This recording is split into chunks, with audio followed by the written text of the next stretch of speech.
Hola,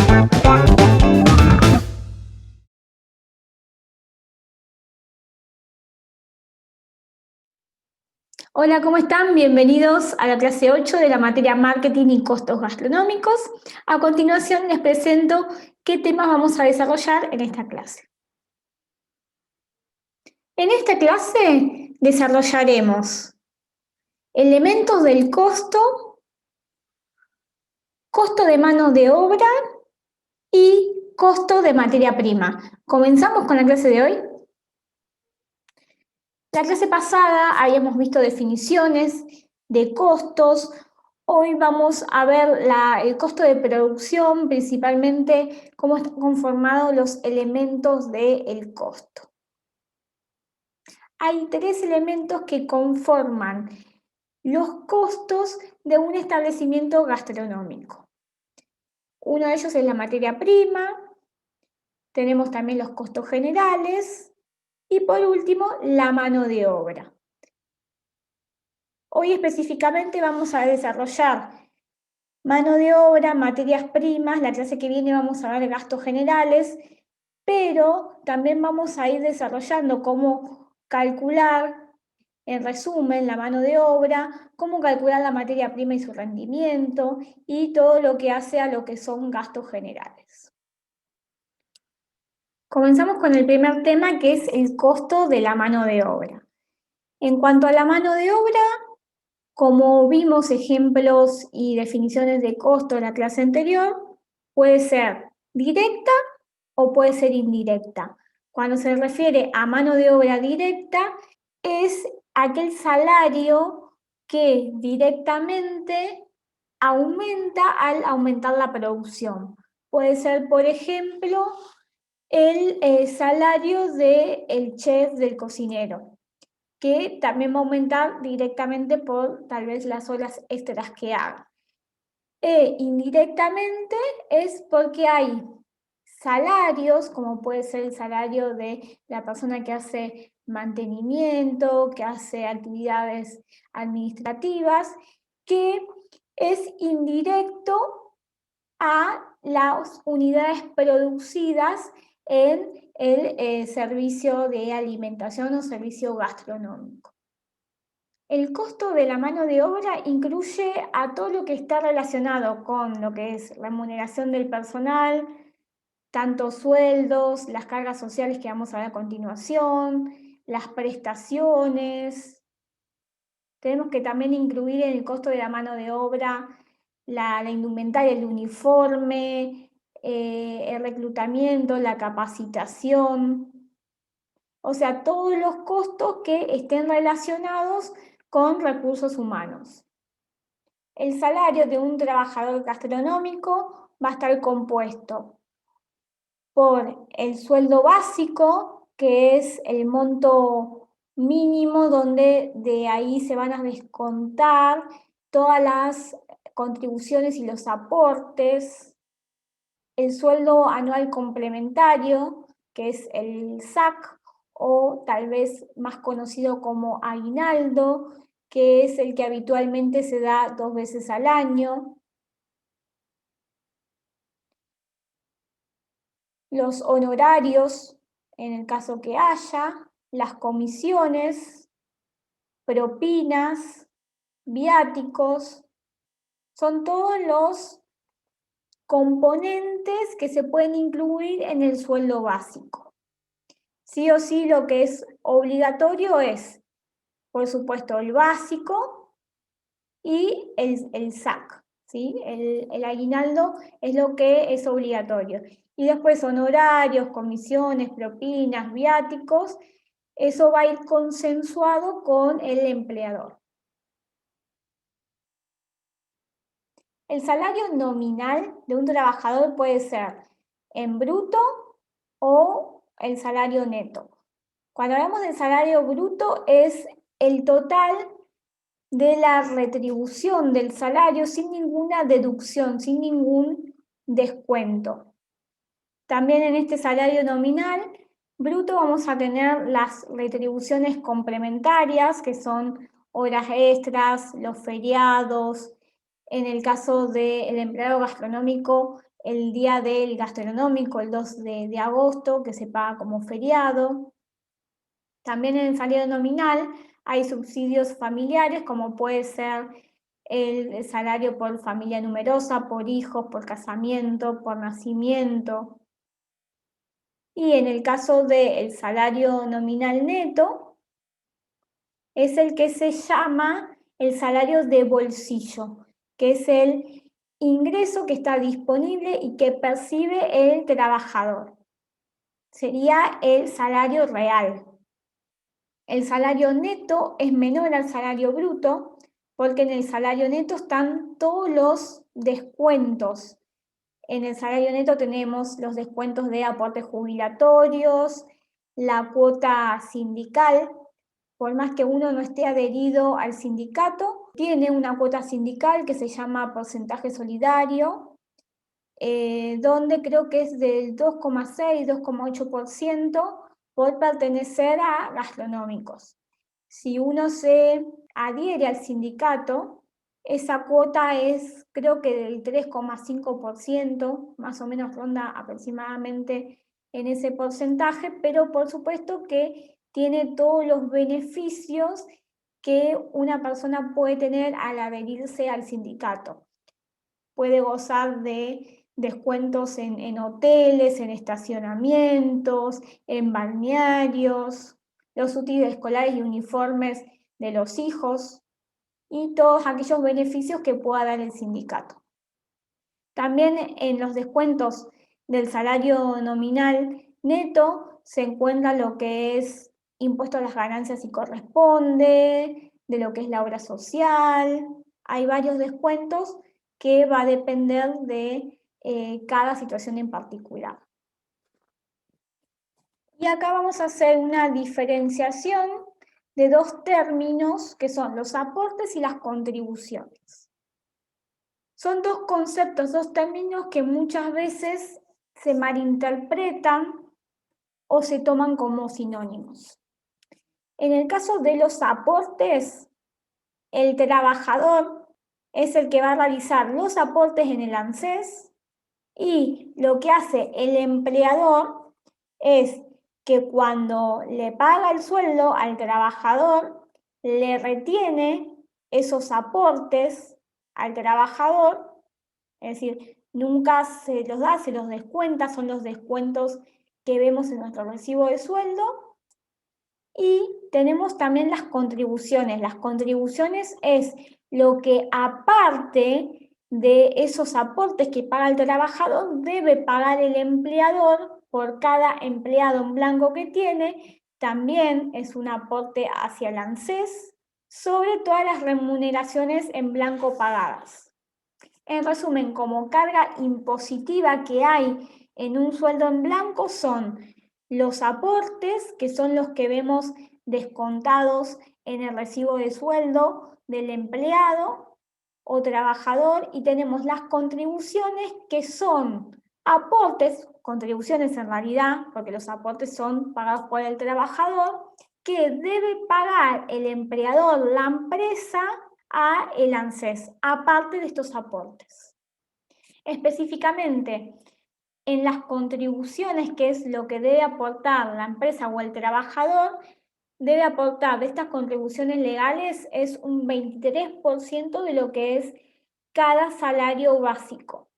Y a eso hay que agregarle un 2% del ART, que es la aseguradora de riesgo del trabajo. O sea que en total, del cada sueldo básico, la empresa debe pagar un 25%, es decir, tiene un 25% más aparte del sueldo del empleado. Entonces, si las contribuciones aproximadamente son de un 25%, un ejemplo, tenemos un sueldo básico de 60.000 pesos. La empresa tiene que pagar entre los 2% de RT y las contribuciones legales que tiene que hacer al ANSES, 15.000 pesos. Este 25% es aproximado porque depende de varios factores como la cantidad de hijos, etc. Y si vamos a los aportes, que es lo que tiene que aportar el empleado, el trabajador, es aproximadamente un 17% de lo que es el salario básico. Es decir, el empleador en su recibo de sueldo va a tener aproximadamente este descuento. Ejemplo, si el básico es de 60.000 pesos, se le va a descontar al empleado 10.200 pesos.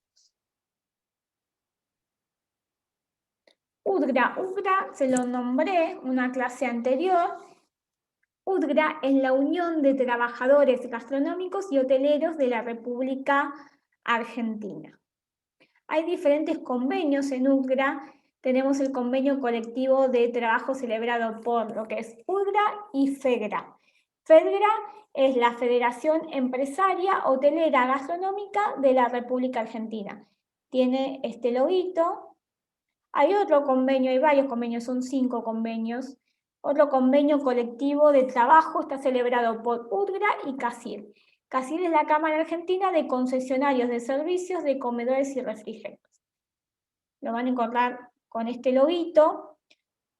CACIR, bueno, yo como trabajo como nutricionista en hospitales, generalmente pertenezco a este convenio. Ahora nos vamos a meter en internet y vamos a ver un poquito más. Convenio colectivo de trabajo celebrado por UDGRA y FADAP, que es Federación Argentina de Alojamiento por Horas. También está el convenio UDGRA-ATH, que es Asociación de Hoteles de Turismo de la República Argentina. Y por último, otro convenio, que es el convenio colectivo de trabajo celebrado por UDGRA y esto que es UHRCBIA, la Unión de Hoteles, Restaurantes, Cafés, Bares y Afines, específicamente de Tucumán. Y tenemos OSUDGRA. OSUDGRA, si la han sentido nombrar, es la obra social de los gastronómicos. En algunas zonas de la República Argentina es muy buena y en otras zonas la verdad que es muy deficiente en todos los beneficios que podemos tener con esta obra social de los gastronómicos. Acá les muestro la pantalla de Google. Yo anoté en Google UDGRA, que es el Sindicato de Gastronómicos, enseguida me sale su página. Vamos a meternos, ¿sí? Vamos a meternos a la página de UDGRA. Acá estamos en UDGRA. Tiene noticias destacadas que les va apareciendo. Acá tenemos, bueno, institucional, toda historia, todo lo que es UDGRA, capacitaciones, tienen, bueno, afiliaciones, seguro, la parte de turismo, la obra social o UDGRA que yo les dije, las noticias. Bueno, vamos acá a lo que me interesaba, los empleadores. Acá tienen información, escalas salariales, acá están los convenios. Vamos a ir a las escalas salariales. Bueno, acá están las escalas salariales. Yo, por ejemplo, que siempre estoy en CACIR. CACIR es la Cámara Argentina de Comedores y Refrigerios. Como yo trabajo en la cocina de un hospital público, estoy en CACIR, en este convenio. Los que trabajan en hospitales, en lugares donde elaboran refrigerios, en comedores industriales, van a trabajar con este convenio. Que a la vez, si nos vamos acá, van a ver que dice públicos, tienen CACIR públicos o CACIR privados. Cuando es privados, es cuando uno trabaja para una empresa privada. Entonces, el salario es más alto. Cuando vean la escala salarial es más alta. Si nos vamos al público, yo en realidad trabajo para una empresa en privado. Pero ¿qué pasa? A quien le brinda servicios de esa empresa es un hospital público. Entonces pertenezco a esta escala salarial que es más baja. Por más que yo trabaje en una empresa privada, porque está concesionado, yo no soy empleada del hospital, sino que soy empleada de la empresa que trabaja para la cocina, entonces pertenezco a los públicos. Y después otra cosa que les quería mostrar, también hay diferentes escalas para diferentes provincias, no es lo mismo para Tierra del Fuego que para Capital Federal, Gran Buenos Aires y La Plata. Tierra del Fuego, por ejemplo, el Cafayate cobra por un adicional por zona fría, y acá sí vamos a ir a este de Capital Federal. Esto es de Ultra Fedra, ¿no? Tenemos los diferentes básicos, van de la categoría 1 a la categoría 7. Acá las vemos. Acá tenemos la última categoría 7. La categoría 1 sería la más baja, la que menos sueldo tienen. Y la categoría 7 son los puestos que son más altos y que cobran más. O sea que, fíjense, en categoría 7 tenemos a todos los jefes. Jefes de brigada, gobernanta principal, maitre principal, conserje principal, jefe de recepción, jefe de conserjería, jefe técnico especial de oficio. Y después si vamos, por ejemplo, a la categoría 3, que es más baja, tenemos todos los ayudantes, ayudante de panadero, ayudante de cocina, ayudante de barman, ayudante de fiambrero, comis, capataz de peones, comis de vinos, lavandería, planchadora. Y si vamos a la categoría 1, que es la más básica, los que menos cobran, cadetes, portería, frutero, portero, peones, ahí tenemos varios. Y bueno, acá lo que, para que entiendan un poquito, cuando se quieran meterse acá en la página de UDGRA, esto es el sueldo básico, que depende de las estrellas, ¿sí? Cuando más estrellas tiene el hotel que trabajan, mayor es el sueldo. No hay mucha diferencia igual, el sueldo básico. Y tienen, lo que está acá en rojo es un adicional no remunerativo, que es un aumento que lo ponen separado de lo que es el básico, el sueldo básico, para que no se hagan descuentos. Esto se cobra en bruto, no tiene los descuentos que nos hacen por la obra social, por el sindicato, etc. Acá tienen para descargar los diferentes convenios de los 5. Y si vamos a ver si puedo descargar este. Acá tienen todo el convenio que ustedes lo pueden leer, que les habla de las vacaciones, de las categorías, actividades comprendidos, hoteles, hosterías, hoteles con o sin pensión, para hoteles, establecimientos. ¿Sí? Acá tienen a quién corresponde este convenio. Casas de lunch, servicios de banquete, concesiones de clubes, roticerías, casas de venta de comidas, heladerías, con o sin servicio de salón, colonias de vacaciones particulares, tienen nightclub, cabarets, dancing, discotecas, casas de comida. Es súper largo, son 37 hojas. Tienen lo que es un contrato de temporada, se los define, un contrato de trabajo eventual, contrato de trabajo a tiempo parcial, contratación para personal discapacitado, cuál es el régimen de la jornada laboral, cuál es el régimen de la jornada reducida. Acá tienen las funciones de cada categoría.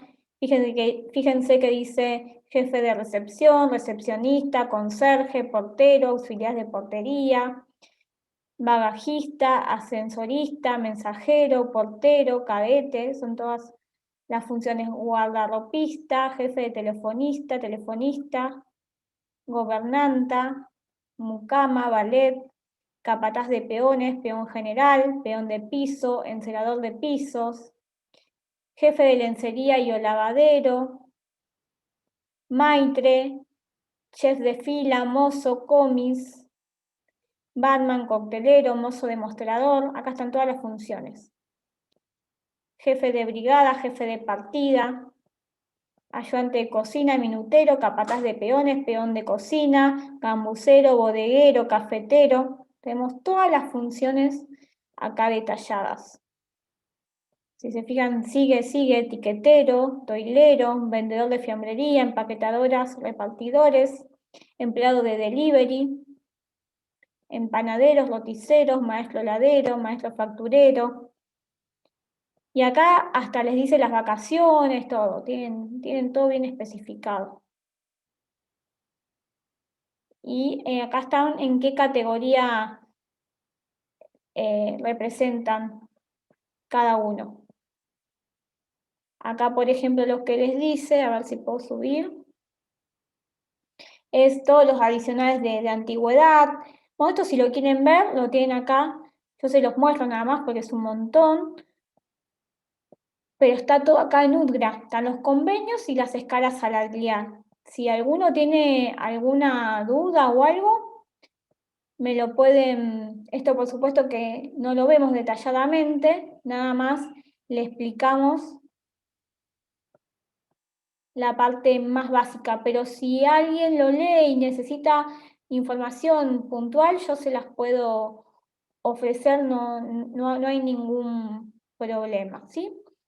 Tengan en cuenta que en todo trabajo en blanco tenemos el convenio colectivo de trabajo, que es para todos los trabajos en blanco, y después cada sindicato tiene su propio convenio que, mientras que no contradiga el convenio colectivo de trabajadores, es totalmente constitucional. Es decir, por ejemplo, si el convenio de trabajadores dice que hasta los 5 años son 14 días de vacaciones, no puede dar un convenio de un sindicato menos días, no puede dar 10. Sí puede decir, para gastronómicos, los primeros 5 años son 21 días, porque son más, ¿sí? Eso lo puede hacer, no lo dice, ¿no? Son 14 días. Pero no puede decir en su convenio, constatar que son 10 días. Siempre tiene que dar más beneficios de lo que diga el convenio colectivo de trabajo. Finalizado el tema del costo de mano de obra, pasamos entonces al otro tema, que es el costo de la materia prima. En la materia prima se incluye todos los materiales indispensables necesarios para todo el proceso productivo y comercial, que pueden ir no solamente de la materia prima, alimentos en sí y las bebidas, sino en lo que es artículos de limpieza, productos descartables y demás. Según su naturaleza, la adquisición de productos se puede clasificar, como vimos la clase pasada, en bienes o en servicios. Los bienes son lo que se ofrece, material que es físico, tangible, que se puede tocar. Y los servicios, en cambio, son, al contrario de los bienes, intangibles, no se pueden tocar, tiene que ver con las prestaciones que se brindan sobre ese producto, que pueden ser los fletes, mantenimiento.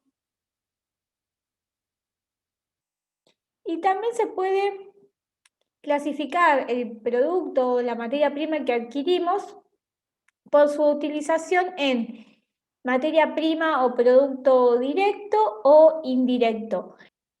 Este concepto también lo vimos en la clase pasada, y directo se refería a aquella materia prima o insumos o productos que están directamente relacionadas su consumo con el aumento de unidades producidas, ¿sí? Es directamente proporcional. Y en cambio, cuando hablamos de indirecto, como dice acá, según su utilización, son aquella materia prima, aquellos insumos que no aumentan directamente proporcional al número de unidades producidas, y que tampoco lo podemos relacionar específicamente con ese producto en sí. Por ejemplo, en materia prima, lo más clásico es que sea indirecto los condimentos, la sal, por ejemplo, qué cantidad de sales para cada preparación, termina siendo un insumo, una materia prima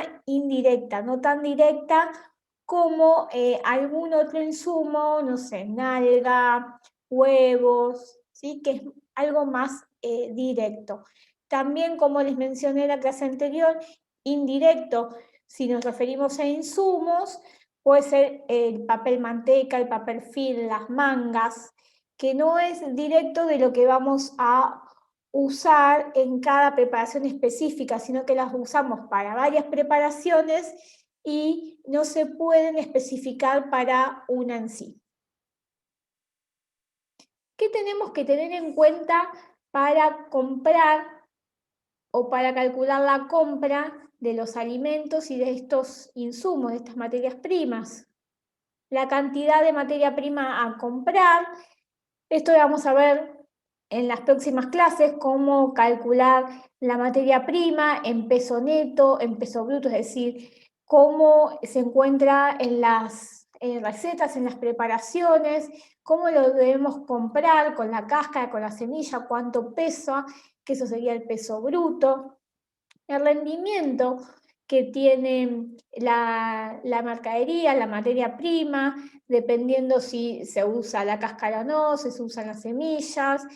Cuando se someten a cocción hay alimentos que aumentan su volumen y su peso y hay otros que se reducen. Eso lo vamos a ver también en las próximas clases.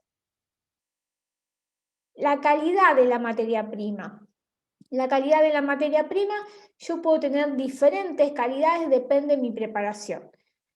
En un postre no va a ser lo mismo si yo ofrezco una fruta fresca o una ensalada de fruta a que yo brinde una fruta asada. La calidad puede diferir y esto no hace el mejoramiento del producto final. ¿Por qué? Porque yo muchas veces para una manzana asada, en vez de utilizar una manzana clásica roja como es la red, otra comercial, puedo elegir una verde que es Smith, es más cara la verde. Hay en hospitales que no usan manzana verde, pero para elaborar manzana asada usan una manzana de menor calidad, no hace falta que tenga la manzana la calidad de cuando se la vende como fruta fresca, y ahí racionar más mis costos. Para dar otro ejemplo de calidades de materias primas y tipos de materias primas, no es lo mismo elaborar un arroz con leche que un risotto que un guiso de arroz. Para esas preparaciones voy a elegir diferentes tipos de arroces, diferentes calidades también, y no es lo mismo cuál es el menú, a dónde va destinado, la cantidad de raciones que yo brinde. Por ejemplo, en un hospital, si se hace un guiso de arroz, se compra el arroz parbolizado, que es el que nunca se pasa y que sé que para esa cantidad de volumen que yo tengo que preparar, el arroz me va a quedar bien. En cambio, para un arroz con leche que yo elabore, no puedo utilizar el arroz parbol, porque al contrario, necesito que se pase un poco el arroz, necesito que tenga otras características para que ese producto me quede bien. Y si yo, por ejemplo, hago un arroz, un risotto más gourmet, con menos cantidad de raciones, donde puedo controlar más mi cocción y mis tiempos, voy a elegir seguramente un arroz carnaroli de mejor calidad y que me va a permitir hacer un mejor producto, y al no tener tan cantidad, tan volumen de elaboración, va a quedar muy bien. En cambio, si yo, por ejemplo, en el hospital, cuando hago gran cantidad de raciones, elijo un carnaroli, se me va a pasar seguramente y no me va a quedar bien. Entonces es preferible usar un arroz parbolizado. Las condiciones de entrega, tenemos que tener en cuenta los proveedores, qué proveedores hay en el mercado, qué ofertas tienen, si tengo un proveedor que me va a dar diferentes productos, que respeten el transporte, que los camiones estén autorizados, higiénicos, que si transportan alimentos refrigerados, que estén en camiones refrigerados. Muchas veces un mismo proveedor que quiere vender todo, ¿sí? Quiere vender desde los productos secos hasta los fiambres, pero hay que tener cuidado porque a veces los fiambres que necesitan una cadena de frío te vienen de regiones que uno tiene 1 hora, 2 horas de viaje, y están en camiones que no están refrigerados con los productos secos. También lo que tenemos que tener en cuenta en las condiciones de entrega es que se respeten los días, los horarios, tratar de coordinar que estos días y horarios de entrega no se superpongan con los horarios que estén los clientes, los consumidores en el establecimiento, salvo que tengan otra puerta, otro ingreso diferente de los clientes y los proveedores, y que cuando necesite esa mercadería yo la tenga disponible, no que me digan, no, hoy no voy, voy pasado mañana y cuando esa mercadería la necesitaba para ese día. Las condiciones de pago, por supuesto que son muy importantes. Tenemos que tener en cuenta qué tipo de pagos aceptan, si aceptan cheques, si le tenemos que pagar con efectivo, si nos dan una tolerancia de pago de 30, 60 días al menos. Todas esas condiciones son de suma importancia. Los servicios postventa, ¿qué nos van a ofrecer? Es decir, si en el caso que sean insumos o materiales, si yo tengo algún mantenimiento, algún equipamiento que me ofrezca mantenimiento, eso es muy importante porque por ahí compro un horno muy barato, pero después no tengo repuestos, no tengo mantenimientos.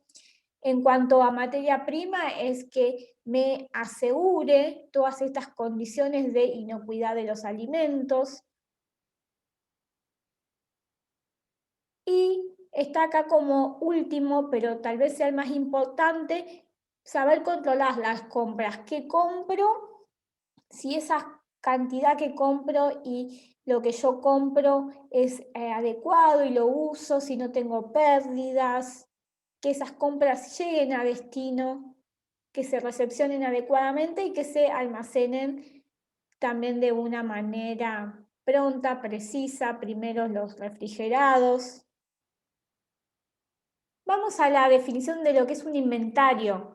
El inventario comprende el recuento físico valorizado de todas las existencias de materiales e insumos para evitar ya sea una acumulación excesiva, porque se compra de más o porque tenemos un stock, ¿sí? Y al no tenerlo en cuenta seguimos comprando, que no se produzca ningún deterioro, que no haya hurto, porque cuando hay cosas en exceso también es difícil de controlar y hay pérdidas en esa parte de la cadena, y que no haya obsolescencia. Obsolescencia es que no haya comprado nada que después no me sirve.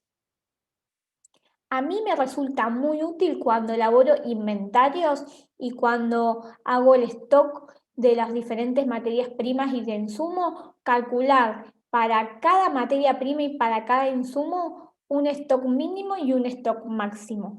Siempre lo empleo para cada materia prima y para cada insumo. Y no es lo mismo para cada establecimiento, porque depende de las preparaciones que emplee, depende del menú que se elabore, se van a utilizar diferentes cantidades de lo que es materia prima e insumos, tiene que ver con la capacidad de almacenamiento que tenga ese lugar.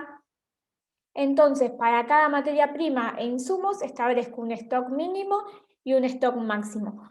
Vamos a mencionar un ejemplo clásico, no sé, el azúcar. Supónganse que en un establecimiento yo necesito aproximadamente por semana 20 kilos. Entonces, yo pongo como un stock mínimo, puedo poner esos 20 kilos, puedo poner 25 por las dudas, es lo que tengo que tener mínimamente para siempre tener azúcar. Y pongo un stock máximo de ese producto. Un stock máximo puede ser, bueno, me fijo la capacidad de almacenamiento.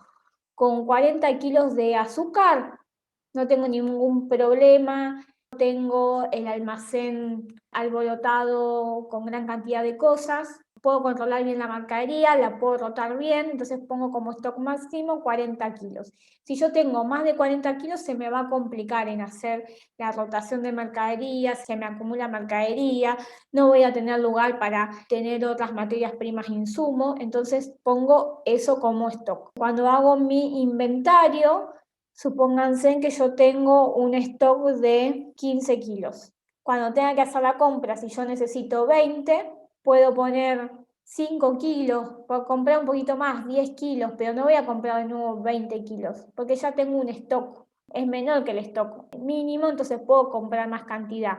Si yo, por ejemplo, veo que en mi stock tengo 35 kilos de azúcar y voy a utilizar 20 kilos de esa semana, ni compro en esa semana azúcar, ¿sí? Porque ya estoy bien estoqueado. Si no, después se me va a pasar de ese stock máximo y se me va a acumular mercadería. Vamos a este concepto que es importante, que es el inventario fantasma. ¿Qué es el inventario fantasma? Lo vamos a leer, como dice acá, y después se los voy a ir explicando. Dice que es la existencia de unidades de artículos en nuestro software de gestión que no existen realmente en físico. Es decir, nuestra computadora nos indica que tenemos X cantidad de unidades de un artículo Y, pero cuando vamos al almacén o depósito, dicho artículo no existe o está en menor cantidad.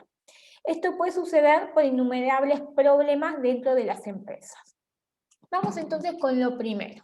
Yo, por ejemplo, tengo bien estandarizadas las cantidades de las preparaciones, que eso también lo vamos a ver, vamos a aprender a estandarizar recetas más adelante.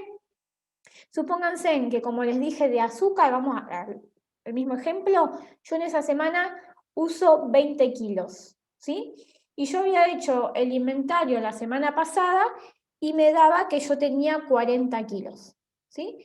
O sea que, por las dudas, compré 10 kilos de más esa vez. O sea que tenía 40, compré otros 10 kilos, son 50 kilos. Pero de esos 50 kilos, yo en esa semana usé 20. Entonces, ¿cuánto me quedaría ahora supuestamente en mi inventario de stock? 30 kilos tendría que tener en mi despensa. Voy a mi despensa y no tengo 30 kilos, tengo 20, tengo 10. Tengo menos cantidad de esos 30 kilos. En algunos casos puede pasar que no tiene nada de stock. ¿A qué se debe eso? Bueno, acá les dice que puede ser por innumerables problemas dentro de la empresa. Puede ser porque calculé mal la preparación, alguna preparación lleva más cantidad de azúcar que lo que yo tenía. O sea que al tener mal estandarizadas las recetas, después está mal lo que yo necesito. Puede ser que no me vino la marcaría que me tenía que haber venido. Por ahí yo pedí en algún momento 20 kilos y no me vinieron esos 20 kilos y no los controlé. Puede ser que haya hurtos. Puede ser un problema de rendimiento de las recetas. Hay un montón de problemas que pueden surgir. También puede haber un error cuando se hizo algún stock. Hay software o también se pueden hacer programitas, el que está canchado con el Excel, con Excel, donde si uno pone qué cantidad necesita esa semana, qué cantidad compró, cuánto va quedando según los inventarios, ahí tenemos el inventario teórico. Entonces ahí nos va a arrojar cuánto tenemos de cada materia prima o insumo en ese momento en el depósito. Vamos a ver que siempre por algo hay desfasajes. Hay en mercaderías que tenemos más desfasajes que en otros. Lo más común que haya desfasaje, los condimentos, porque es más difícil calcular los condimentos y porque se usan en pequeñas cantidades. Lo mismo pasa con el aceite, porque el aceite podemos decir, bueno, utilizamos 30 centímetros cúbicos por cada porción por fritura, pero ¿qué pasa? Que el aceite después se recicla o, digamos, hay muchas cosas que hacen que el rendimiento sea diferente. Entonces ahí tenemos ese desfasaje de lo que es el inventario.